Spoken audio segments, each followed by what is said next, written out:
नमस्कार साथियों, मैं पंकज यादव आप सभी का स्वागत करता हूं राघव क्लासेस चैनल पे। दोस्तों, मैं आज लेके आया हूं एयरफोर्स नेवी का जीके जीएस का क्विज। तो चलिए देखते हैं। जो भी दोस्त मेरे इस टेलीग्राम चैनल से जुड़े नहीं हैं तो वो जुड़ जाए, क्योंकि यहाँ पे रोजाना करंट अफेयर क्विज कराया जाता है, एयरफोर्स नेवी स्पेशल क्विज कराया जाता है और जीएस स्पेशल क्विज कराया जाता है। और इस चैनल को ज़्यादा से ज़्यादा शेयर कीजिए, जिससे कि अधिक से अधिक लोग जुड़े। चलिए क्वेश्चन की तरफ बढ़ते हैं। क्वेश्चन नंबर 1 है, निम्न में सूर्य के सबसे नजदीक ग्रह कौन सा है? ए है पृथ्वी, बी है मंगल, सी है शुक्र और डी है शनि। सूर्य के सबसे नजदीक ग्रह बुध होता है, उसके बाद दूसरे स्थान पे शुक्र आता है, तीसरे पे पृथ्वी, चौथे पे मंगल, पांचवें पे बृहस्पति, छठे पे शनि, सातवें पे अरुण और आठवें पे वरुण। यानी कि सबसे दूर ग्रह वरुण और सबसे नजदीक ग्रह बुध होता है। आकार की दृष्टि से सबसे बड़ा ग्रह बृहस्पति और सबसे छोटा ग्रह बुध होता है। तो दोस्तों, इसमें ऑप्शन कौन सा सही है? इसमें बुध नहीं दिया है, तो शुक्र, ऑप्शन नंबर सी सही है। अगले क्वेश्चन की तरफ बढ़ते हैं। क्वेश्चन नंबर 2 है, विश्व की सबसे ऊंची चोटी कौन सी है? ए है कंचनजंगा, बी है K2, सी है माउंट एवरेस्ट और डी है माउंट अल्पस। माउंट एवरेस्ट विश्व की सबसे ऊंची चोटी है, जो हिमालय श्रेणी की सबसे ऊंची चोटी है, और इसकी जो हाइट है वो है 8,850 मीटर। और ये किस देश में स्थित है? तो ये नेपाल में स्थित है। तो कौन सा ऑप्शन सही होगा दोस्तों? Option number C, Mount Everest, जिसकी ऊंचाई है 8,850 मीटर। एक क्वेश्चन ये भी पूछता है कि भारत की सबसे ऊंची चोटी कौन सी है? तो भारत की सबसे ऊंची चोटी K2 है, जिसकी ऊंचाई है 8,611 मीटर। और भारत में हिमालय की सबसे ऊंची चोटी कौन सी है? तो कंचनजंगा, जिसकी ऊंचाई है 8,598 मीटर, जो सिक्किम में स्थित है। चलिए आगे बढ़ते हैं। क्वेश्चन नंबर 3, सलमान रुश्दी किस क्षेत्र से संबंधित है? ए है फिल्म, बी है खेल, सी है राजनीति और डी है लेखन। सलमान रुश्दी का जन्म होता है 19 जून 1947 में, और ये एक उपन्यासकार और निबंधकार है। इन्हें 1981 में बुकर पुरस्कार से भी नवाजा गया है। और किस उपन्यास के लिए नवाजा गया है? तो मिडनाइट चिल्ड्रंस के लिए 1981 में बुकर पुरस्कार इन्हें प्राप्त हुआ था। तो कौन सा ऑप्शन सही है? ऑप्शन डी, ये लेखन से जुड़े हुए हैं। चलिए अगले क्वेश्चन की तरफ। क्वेश्चन नंबर 4 है, रंगास्वामी कप किस खेल से संबंधित है? ए है फुटबॉल, बी है हॉकी, सी है क्रिकेट और डी है बैडमिंटन।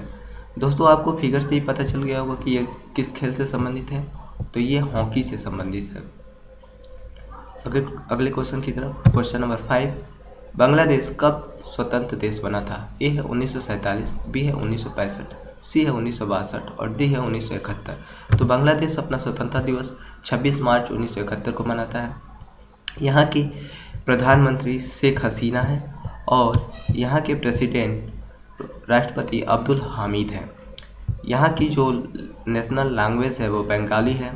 और दोस्तों, यहाँ जो बॉर्डर भारत से सीमा साझा करता है बांग्लादेश, वो 5 राज्यों से सीमा साझा करता है: असम, पश्चिम बंगाल, मिजोरम, मेघालय और त्रिपुरा। बांग्लादेश की राजधानी ढाका है और यहाँ की मुद्रा बांग्लादेशी टाका है दोस्तों। तो कौन सा ऑप्शन सही है? ऑप्शन नंबर डी, 1971 में बांग्लादेश स्वतंत्रता दिवस मनाता है। क्वेश्चन नंबर 6, अजंता एलोरा की गुफा कहाँ पे है? ए है औरंगाबाद, बी है बीजापुर, सी है मुंबई और डी है हैदराबाद। अजंता और एलोरा की गुफा महाराष्ट्र के औरंगाबाद जिले में है दोस्तों। और इसे 1983 में यूनेस्को ने विश्व धरोहर की सूची में शामिल किया था। ये कौन सा ऑप्शन सही होगा? तो ऑप्शन नंबर ए, औरंगाबाद, जो किस राज्य में है? महाराष्ट्र में। अगले क्वेश्चन की तरफ। क्वेश्चन नंबर 7 है, जीवन बीमा निगम की स्थापना कब हुई थी? LIC का स्थापना कब हुई थी? तो 1 अप्रैल 1935। बी ऑप्शन है 1 सितंबर 1956, सी है 1 जनवरी 1950 और डी है 1 सितंबर 1952। LIC की स्थापना 1 सितंबर 1956 को हुआ था। इसका जो हेड क्वार्टर है वो मुंबई में है और इनके चेयरमैन M.R. कुमार है। M.R. कुमार का फिगर भी आपको दिया गया है, यही M.R. कुमार है। तो इसमें कौन सा ऑप्शन सही होगा दोस्तों? ऑप्शन नंबर बी 1 सितंबर 1956। अगले क्वेश्चन की तरफ बढ़ते हैं। क्वेश्चन नंबर 8, प्रायद्वीपीय भारत की सबसे बड़ी नदी कौन सी है? ए है नर्मदा, बी है गोदावरी, सी है महानदी और डी है कावेरी। प्रायद्वीपीय भारत की सबसे बड़ी नदी गोदावरी है दोस्तों, और जिसकी लंबाई है 1465 किलोमीटर, और ये महाराष्ट्र के नासिक जिले से उद्गम होती है और जाके बंगाल की खाड़ी में गिरती है। इसे दक्षिण गंगा या वृद्ध गंगा के नाम से भी जाना जाता है। तो कौन सा ऑप्शन सही होगा दोस्तों? Option number B Godavari. अगले क्वेश्चन की तरफ। क्वेश्चन नंबर 9, कोविड-19 के प्रभाव के कारण राष्ट्रपति, प्रधानमंत्री और सांसदों के वेतन में कितने प्रतिशत की कटौती की जाएगी? ए है 10%, बी है 20%, सी है 25% और डी है 30%। राष्ट्रपति, प्रधानमंत्री और जितने भी सांसद हैं उसमें 30%, उनकी सैलरी में 30% की कटौती की जाएगी दोस्तों। तो कौन सा ऑप्शन सही होगा? ऑप्शन नंबर डी 30% उनकी सैलरी से काट लिया जाएगा। अगले क्वेश्चन की तरफ बढ़ते हैं। क्वेश्चन नंबर 10, निम्न में से किस राज्य या केंद्र शासित प्रदेश ने कोविड-19 से लड़ने के लिए 5T योजना लागू किया है? 5T plan. ए है महाराष्ट्र, बी है दिल्ली, सी है पुडुचेरी और डी है मिजोरम।